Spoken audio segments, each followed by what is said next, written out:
자, 이제 드립백으로 커피를 추출했다면 선생님들은 이제 이 맛을 평가하고 묘사를 해야 됩니다.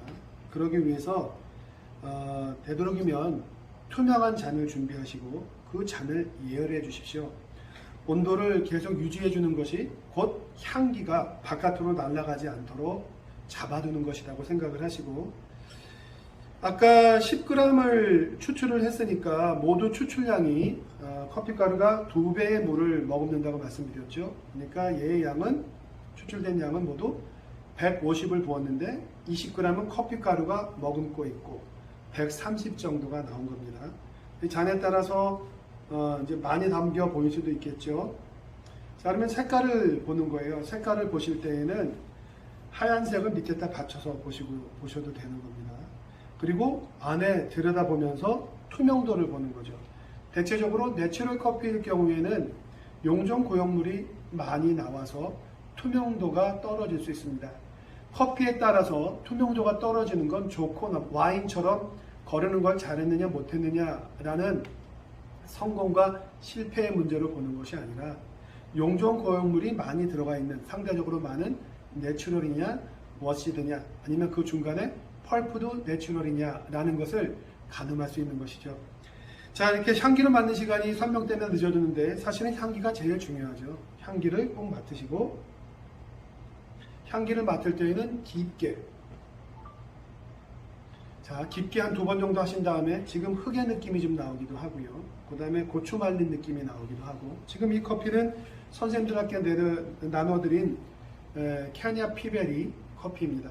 이제 뒤에 이어서 에티오피아 하루, 그 다음에 과테말라 디카페인, 멕시코 게이샤를 하더라도 이런 방식으로 하시면서 메모를 하세요. 그래서 커피마다 색에서는 어떤 특성이 서로 다른지, 향기에서는 또 어떤 특성이 다른지를 보는 거죠.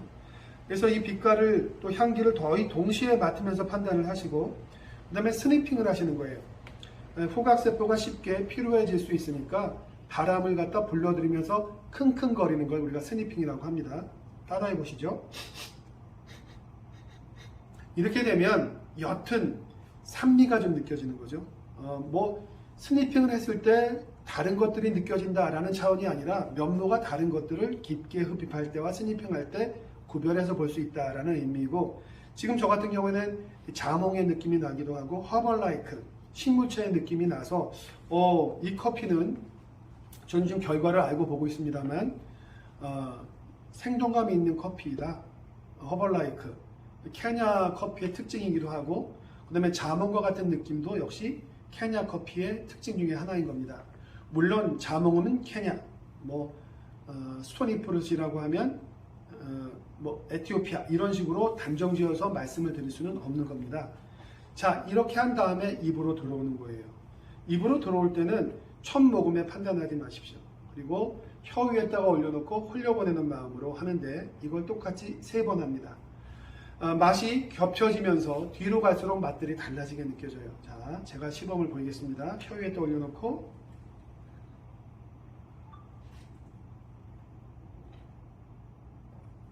첫 모금은 앞에 어떤 음식을 먹었냐에 따라서 영향을 받을 수 있고, 그날 일어나서 첫 커피일 경우에는 관능이 깨어나는 순간이기 때문에 면모를 보기가 힘들죠. 이 커피가 굉장히 깨끗해서 막 침이 올라오고 있습니다. 자, 이제 두 번째도 완전한 판단을 하지 않고, 이제 향미적인 특징, 입안에서 피는 향이 어떤지, 그다음에 입안에 있는 점막은 또 어떤 느낌으로 텍스처, 매만져주고 있는지를 보는 거죠.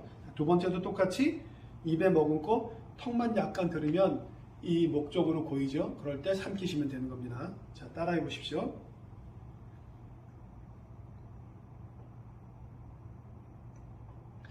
아까보다 텍스처가 부드럽게 느껴집니다. 그 다음에 크로와상의 빵의 느낌이 나기도 하고, 이 커피는 오일리한 느낌까지도 있었구나.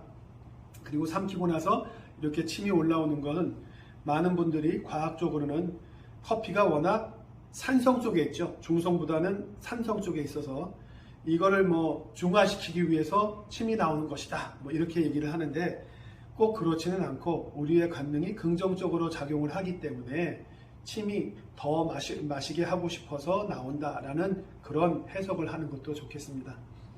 자, 이제 세 번째 하실 때에는 얘를 판단하는 거죠. 플레이버는 어떻고, 어시디티는 어떻고, 바디는 어떤지. 이제 이 커피의 면모를 어느 정도 확정하는 거죠. 그리고 나서 입을 머금고 하면서 노즈, 입안에서 피어나는 향을 감상할 겁니다. 자, 세 번째가 굉장히 중요한 부분이죠. 똑같은 방식으로 하지만 삼키고 난 다음에 하면서 입안에서 피어나는 레트로 노잘, 노즈를 판단해 보시라는 거죠. 자, 해보겠습니다.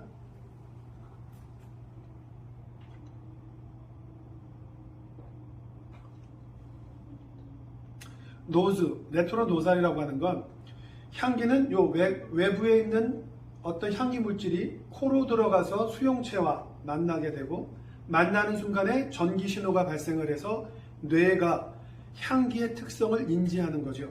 그런데 입안에서도 팰럿, 입 천장을 통해서 혹은 레트로 노잘, 기도와 식도가 연결되는 부분을 타고 향이 입안에서 올라와서 입 안에서 바깥으로 나가면서 후각세포를 만나게 되죠.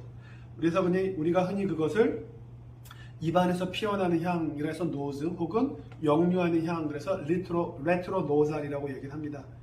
입안에서 들어온 향은 미각과 동시에 작동되기 때문에 후각과 미각이 동시에 작동되는 이 면모를 플레이버, 향미라고 이야기를 하죠. 그래서 커피의 테이스트, 맛이라고 하는 것은 후각과 미각뿐만이 아니라 입안에서 텍스처가 느껴지는 촉감, 또 시각, 때로는 청각까지 영향을 끼치는 종합적인 면모라고 한다면 커피에서 향미라고 얘기할 때는 그 커피의 맛을 크게 좌우하는 플레이버만을 특정적으로 이야기를 하고 거기에다가 플러스 바디나 텍스처나 텍타일, 촉감을 이렇게 한데 어우러지면 커피 향미의 특성을 묘사할 수 있다.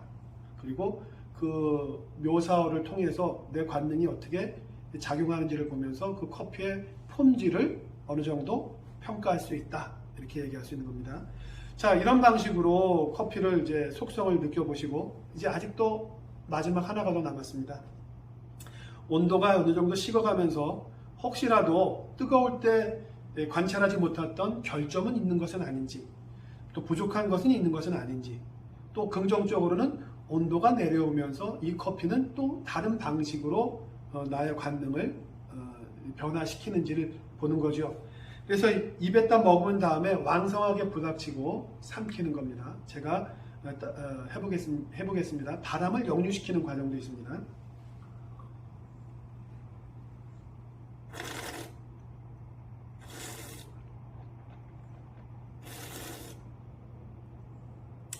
이렇게 역류시키고 온도를 떨어뜨린 다음에 하니까 오크의 느낌, 메이플 시럽의 느낌, 이 나무 쪽의 느낌이 나오고 빵과 같은 느낌이 더 많아졌습니다. 그리고 삼키고 난 다음에 여전히 산미와 단맛이 엎치락 뒤치락 하면서 길게 해줍니다.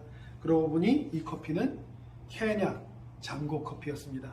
선생님한테 보내드렸던 것은 케냐 피베리가 아니고 케냐 장고 커피이고, 두 번째 에티오피아 하루, 세 번째 멕시코 게이샤, 그다음에 네 번째 과테말라 디카페인 커피는 제가 별도의 영상을 링크를 올려드릴 테니까 지금 말씀드린 방식으로 똑같이 커피의 향미를 평가하고 속성만 보려고 하지 마시고 1번 속성을 쓰시고 두 번째 이 커피가 나로 하여금 어떤 느낌, 어떤 감성을 불러일으키게 하는지 그것은 곧 옛날 기억 속의 한 장면일 수도 있고 경험하지 못한 어떤 이미지일 수도 있습니다.